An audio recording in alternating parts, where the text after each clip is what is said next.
За өнөөдөр Бурхан багшийнхаа цэцэрлэг түрээлэн дээр Монгол улсын гавьяат багш Сэнгд орж батайгаа уулзж байгаа дах баяртай байна. Тэгээд яагаад ч юм бас нэг хаяа нэг нутгаараа ирэхэд энэ Бурханыхаа өшөөн дээр ирэх бас их сайхан байдаг. Анх одоо 2 жилийн өмнө одоо аймгийн маань түүхт 80 жилийн ойд зориулж одоо нутгийн зөвлөлөөс санаачилж ийм сайхан Бурхан багш бүтээсэн. Тэ. Энэ тэгээд одоо олон сайхан хүмүүс хамрагдаж, нийлж, нэгдэж одоо ингэ сайхан бүтээсэн Бурхан да. Тэ. Тэр үедс одоо манай ахмадууд зэнд одоо бас нэлээд итвэх төсгөл гаргаж оролцож байсан шүү багшаа тий. Тийм. Энд чи манай ер нь манай дөрвөлж толгой гэдэг нь манай аймгийн одоо хүмүүс өглөөдөө нараа харах гэж цугладаг, ирдэг, мөрөгдөг толгой байсан. Энд манай Скватр аймгийн олон нэртэй яруу найрагч олон одоо энэ тентээс ирсэн манай зүтгэлтнүүд, төрийн зүтгэлтнүүд одоо энэ дөрвөлж толгойд гардаг байсан. Одоо би нодны хүртэл одоо энэ дээр базрын магсаржуу найрагчтайгаа өглөө нарнаар таарчхад их баярлж байлаа. Тэгээ одоо бол манай энэ улам их хүмүүс зорих болсон гэж бодож байна. Ягаад өвхтэй зүр одоо энэ сайхан цагаан бурхнаа төр цагаан бурхантай мөрөгчгөө тэгээ хүн ардтайгаа уулзаж нараа харж байх бол одоо энэ өгөн настун гуудын бол одоо нэг жаргал болов гэж бодож байна. Анх барих бүтээх асуудал яригдж байгаад бас энэ чинь зүгээр бас нэг босоогүй шүү багш. Одоо тэрийг санаж байгаа үстэй. Тэгээд энэ дөрвөл толгойч анх одоо манай гавьяат Яндангийн Бадарчин Алангой ихийн хөшөө байсан. Энэ доох бэлэр нь нэг манай нэрт найрагчдын одоо шүлгийн тийм чулуун дээр сийсэн тийм мөр бадгууд байсан. Тэгээ энэ маань одоо тэгээ нэг мэтгэд одоо хаягдлаа хаашин айлын одоо жорлонгийн хаяанд одоо гашаат айлын гашаанд хайчихсан байна. Одоо манай тэр гүшээгийн одоо энэ барантаа их сайхан зүтгүүрээд баримтлагч өгөөд хүлээж ил байгаа бас тэгээ бүтгэл байлгүй. Тэглээс энд бол одоо их одоо тэрнийхээ суурин дээр тэрийг бас нэг жоохон зарчимлахгүй бас болохгүй байсан баг л да. Байсан ер нь жоохон бас илэгдэж хорогч юм байна. Тэгээ энэ дээр юм сайхан гүшээ болсон тэгталрахч байна. Тэгээ энэ гүшөөгийг чин та одоо ахаад нэг жоохон тодруулаад энэ цагаан гантик гэдэг ч одоо их ховор идэм гэсэн шүү дээ. Манай Монголын хаач байдгийн би нэг үнснээр үл нэг өмнөө би нэг уурхай гүнд байдаг шиг нэг бас юу юм. Зөв ингээд жоохон тодруулчих юм гээл бахтай. Анх бол соёлын гавьяа зүтгэлтэн цэрэн доржийн их тайван одоо баримлч. За тэгээ манай нутгийн зөвлөлийн тэргүүндэд дарга одоо юуны дарга зочдуудлын эзэн чин төмөр бид нар анх ярилцаж. За манай нутгийн зөвлөлийн гүйцэтгэх захирал Баярбаатар. За тэгээ манай Монгол багш гэд бид хэд анх энэ яг төслийг ярьж за нэг ийм төсөл хийя, ийм сайхан бурхан бүтээя гэдэг дээр санал ихний ээлжинд нэгдсэн. Тэгээ энэ бол анх боржин чулуугаар хийх тийм л сонголт гарч ирсэн. Тэр үе чинь бас одоо нөгөө ковид цар тахал энтергээд бас нөгөө хил гайл хайлттай урдаг гардаг юм хязгаартай их төвөгтэй байсан. Тэгээ хандин мөнгө цуглуулж агаад урд хятадд хий гэдэг санаа нэг гарсан. За хоёр дахь санаа нь юу гэдэг боржин чулуугаар хий. Инх тайван одоо баримлчаар боржин чулуугаар хийлгий гэдэг. Тэгээд ер нь явж исэн за нөгөө боржин чулуу маань ч ер нь сүултээ ер нь энэ шалан дээр дэвшдэг чулуу бурхан шүтээ хийхэд ер нь тохиромжгүй юм байна. Эдгээр гэдэг асуудал дээр тулаад. Тэгээд харин манай тэр үед энэ одоо халзан сумын нутгийн зөвлөлийн тэргүүн Батнаран гэж залуу цагаан гантик чулуу боллоо. Энэ амгаланд нэг эмгтээчүүдийн одоо лам нар цугладаг нэг хийдэд одоо цагаан гантик чулуугаар сайхан бурхан бүтээсэн байна. Тэрийг очиж үзье гэдэг анх.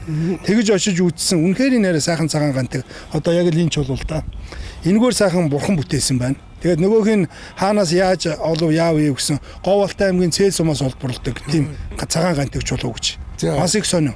Тэгээ би ч сүлд нь бас нөгөө бэлэгдлээ бодсон чинь миний ээж чинь Говьалтай хүн шүү дээ. Говьалтай аймгаас ээжийнхээ нутгаас одоо сайхан цагаан гантик чулуу болоод тэгээд аавынхаа нутагт сайхан ийм одоо бурхан бүтээлээ гэж одоо дараа нь ахмадууд бас их тийм урмын өгөөж ирсэн. Тий. Тэгээд ер нь ийм цагаан гантик чулууг ийм том томороо ийм сайхан цагаанаараа гарна гэдэг таарна гэдэг тийм бас хүн болгонд бас таарад байдгүй тийм юм бил. Тэгээ ер нь бол зүгээр энэ бурхан бүтээн гэдэг бол зүгээр нэг бурхан бүтээх асуудал бол нэг асуудал. Дараагийн бас цаад утга агуулга нь бол бид бүхний манай нутгийн зөвлөл дээр ярьж хэлцэж ирсэн нэг асуудал бол ер нь хүн гэдэг амьтан нийлж нэгдэж чадвал юу хийж бүтээдгийг одоо бас нэг харуулсан том жишээ гэж би боддتي. Цаашдаа хүмүүс ярьдээ шүү дээ. Эвтэй байхдаа хүчтэй гэдэг үг бол зүгээр нь хэлсэн зүйл бас биш юм билээ. Энэ бол юу гэдэг монголчууд тэр дундаа монголчууд бидгүй энэ цөөхөн монголчууд нийлж нэгтгэл ёстой юм лээ. Нийлж нэгдэж чадвал эвтэй найртай байж чадвал одоо ямар их зүйл хийж бүтээж болдог юм бэ гэдгийг энэ нэг том жишээ гэж би энэ бурхнаа энэ бүтээсэн бурхныг тэгж боддتي.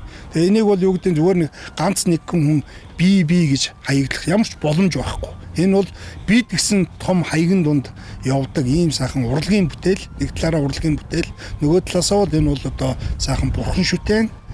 Бас нэг өнцгөөсөө харахад бол энэ том одоо аялал жуулчлалын бүтээгдэхүүн гэж би ойлгодیں۔ Тэгээд та улсаа хэлж гэн одоо гадна дотноос ирсэн олон хүмүүс манай дөрвөлж толгой дээр бүр зорин ирдэг. Энэ сайхан бурхан бүтээсэн байна гэдгийг үзэх гэж, харах гэж, тийм ээ. Энэнд бас мөрөх гэж ирдэг.